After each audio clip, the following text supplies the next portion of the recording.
bonus points by setting a brand new national elapsed time record. And he was confident going into the second round against Shelly Anderson. Bernstein in the far lane. This was critical. He needed 200 more points for a round victory. He lapped hard, but suddenly lost traction. The engine over-revved, the engine blew, and Kenny Bernstein's hopes here in Dallas took a fiery turn. Kenny was okay, but he lost the points lead to Joe Amato, who survived round two. This special presentation of American Sports Cavalcade is being brought to you by Valvoline. There you see the Dodge driven by Scott Jeffreyon. He will be up against the Ford Probe of Bob Glidden from Southwest. We're back with our live coverage of the final rounds here at the NHRA Chief Auto Parts Nationals. Now, Bob Glidden has a performance edge going in. In the previous round, he beat his own son, as we told you, with a fine 7-14. But he better be worried about his opponent's driving. Scott Jeffreyon has been practicing his reaction times, going through intensive training at the Roy Hill Drag Racing School down in Rockingham, North Carolina. And he cut a light, as we told you earlier, against Warren Johnson to put the newly crowned Pro Stock champion back in his trailer. This could be a fantastic final round. In fact, earlier, just before they got in the cars, Brock Yates talked to both of them. Scott, your driving is really sharpened up this year, and of course you got the vaunted Dodge power, but you're going against a man with probably as much canny and savvy and experience as anybody in the history of pro stock racing. How are you going to approach this race on that basis? Well, that sure is true that he does have all that experience, but between David Hutchins in this camp and the help of Roy Hill, I mean, they're trying to put about 40 years experience into my head in a short period of time, so hopefully they've given me enough to get by this round. Bob, you're going against a young man whose driving is really sharpened up this season, and also he's got that kind of wanted Dodge power, but you've got, of course, these years and years of experience in a car that seems to be running stronger every day. How do you feel about this race? Well, of course, I'm really happy that we're in the finals. Scott's been runner-up, I think, at about half the races this year. He's capable of winning any race at any time. In order for us to win, I'll have to do a good job driving, and we'll have to make a good run down the racetrack. Well, with the sun going down and the track cooling off a bit, it's going to have improved traction, and that may be a big advantage for the short wheelbase Dodge of Scott Jeffreyon. What do you think, Brock Yates, back in the booth? Well, Steve, I think we can beat the cliche horse to death here by saying this is a classic confrontation between the old pro and the young lion. But as we look through the windshield of Scott Jeffreyon's car, let's take a look at that Ford Probe. Actually, there were two of them, of course, here today. And perhaps the big news, as far as Bob Glidden was concerned, was the performance of his son, Rusty, who, as you said, put away in the semifinals. But Rusty beat both Larry Morgan and Don Beverly. An extraordinary performance by that young man as we watch Scott Jeffreyon and Bob Glidden do their burnouts. Going to be a fantastic race here between these two gentlemen. Let's get on to Bob Fry for a look up close. Steve had a good observation about the sun going down and it's getting cooler, but both drivers, right before they fired up the cars, told me that this track gets a little slippery down at about the 800-foot mark. Get a little bit out of the groove and you could be in big trouble. They are shorter wheelbase cars, and this race was decided on the starting line area. Glidden's Motorcraft machine looking for his first championship win in the last 5 races. Scott Jeffreyon for the first this year. But the Mopar car had problems in the finals at Topeka when they had the lane choice. This time, Dave and Mike told me they were glad they didn't have to make the decision on which lane to pick. Steve? Well, Glidden had the lane choice via the quicker elapsed time from the previous round, and as you see, the bright red Ford Probe has taken the far or right-hand lane. You're absolutely right. It's a little slicker in the near lane. 2,350 pounds, about 1,300 horsepower, racing gasoline, 5-speed transmissions. The finals of Pro Stock is just seconds away. Jeffreyon is fading. Something has happened to the Jeffreyon car, or he lost traction in that slick spot. Rusty Glidden goes mad. His father has won it with a 7.15. Let's go down to Bob Fry on the starting line. This is one happy crew. The red team here is ecstatic with the performance of this race car. Eddie, you got a smile that kind of tells the whole story. Yes, it's been a really tough weekend. We went from not being qualified to the last minute getting in, and then Rusty going 2 rounds and Bob winning the race. And it's been a really tough, long weekend, and we're really thrilled. And Scott is doing an excellent job. He's a good kid. Great performance by the Ford here today. Thank you. We appreciate it. Let's take a look at this one again on the replay. Brock?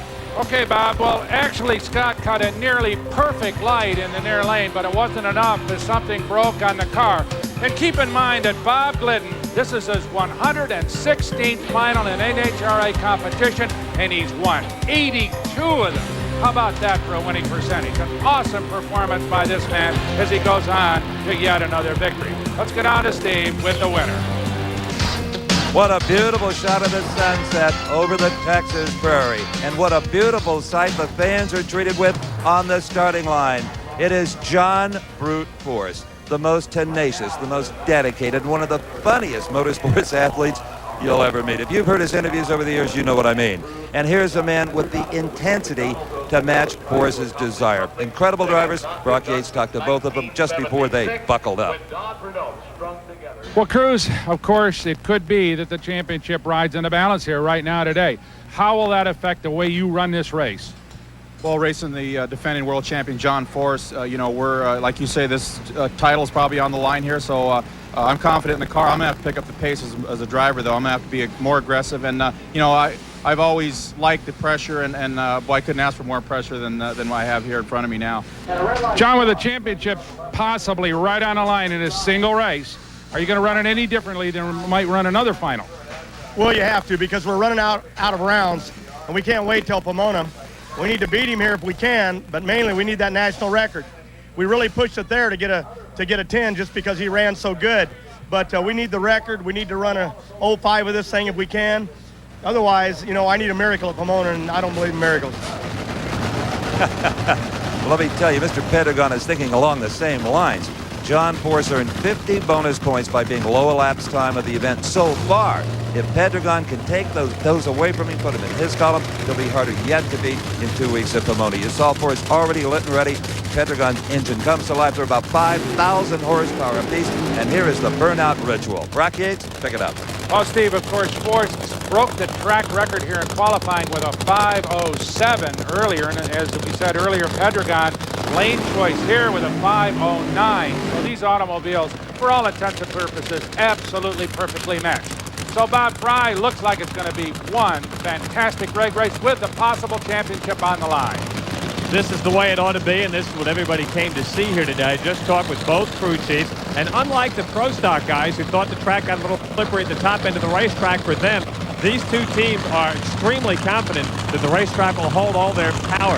An 09 to a 10 in the last round, but both teams figure the car that gets off the starting line without having any problem, that's that, without smoking the tires or without shattering the tires, is the team that's going to win this thing. Force and Pedregon, watch this, the key right on the starting line. Larry Meyer's done a magnificent job with that race car all weekend long, and right now it'll be probably in the 5-0s to win this one. Brock? Okay, Bob, everything just about ready to go as we watch Austin Coyle moving his man John Force into line. Remember, Austin not only has won world championships with Force, but with Frank Hawley in 82 and 83. Steve, let's go to the race. Well, the perfect scenario for John Force in the near lane would be to not only win this round, but to set a new national record. That would be a harvest of 400 Winston points. His fans are riding with him. And Pedregon smokes the tires. Force smokes the tires. Force comes close to the wall. Force may have hit the wall. And it's Pedregon across the mark. Oh, you want drama? A 776, but who cares the elapsed time? They slugged it out. They beat each other up all the way down the quarter mile. The Larry Meyer Motorsports crew has gone crazy. Crew chief Larry Meyer, that wasn't how he wanted it to win it, but he'll take it. Bob Fry is with him. Bob? Larry, they all look like line drives in the box score. We'll take it however we can get it, I guess. It's not pretty, but we love it. Guess you couldn't tell who won. You saw the wind light through the smoke. We couldn't see nothing. I didn't know what happened. Just a magnificent win, and you guys are really hot. I'm sorry that the fans didn't get to see two side-by-side runs, but like I say, we'll take them any way we can get them. I'll tell you what, they sure enjoyed that. Brock, let's take a look at that thing again. Unbelievable, Bob Fry. It looked more like a short track stock car race, maybe even a demolition derby. Never seen a drag race quite like this one. Here's our first angle, Force in the near lane. Pedregon immediately smokes the tires and heads toward the fence. He straightens out as Force goes sideways, almost clips the wall, up against the fence there. Here comes Pedregon charging through as Force continues to wigwag down the racetrack. I am not sure any drag race has been this spectacular. Unbelievable. Here's Force nicking the wall, and that, of course, that practically eliminates him as Pedregon goes on to victory in an unbelievable drag race. Let's get on to Steve with the winner. Well, Brock, down here at the far end, I can still hear the fans screaming. It wasn't quick, it wasn't fast, but what a show. Steve, it wasn't pretty, but we won, Describe it. Well, our car blew the tires off. We overpowered the track. We were wanting to set the national record in the final round, and, we just overpowered the track, and I felt it go away, and I thought, oh, it's over. Then I looked over, and I saw John having trouble, so I just did everything I could. Throttle on, brake. I was out of control, but I didn't hit a wall across center line, and we got there first. We won. Doesn't matter how, but we won. Were you even watching for us, or did you care? You had your own problems.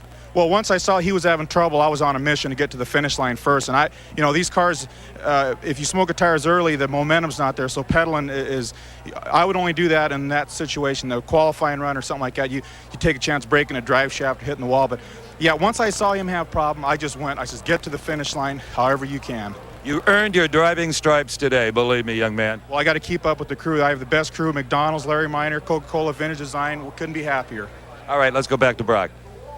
Well, Steve, keep in mind that these men were riding 5,000 horsepower short wheelbase automobiles in an unbelievable display of both courage and skills.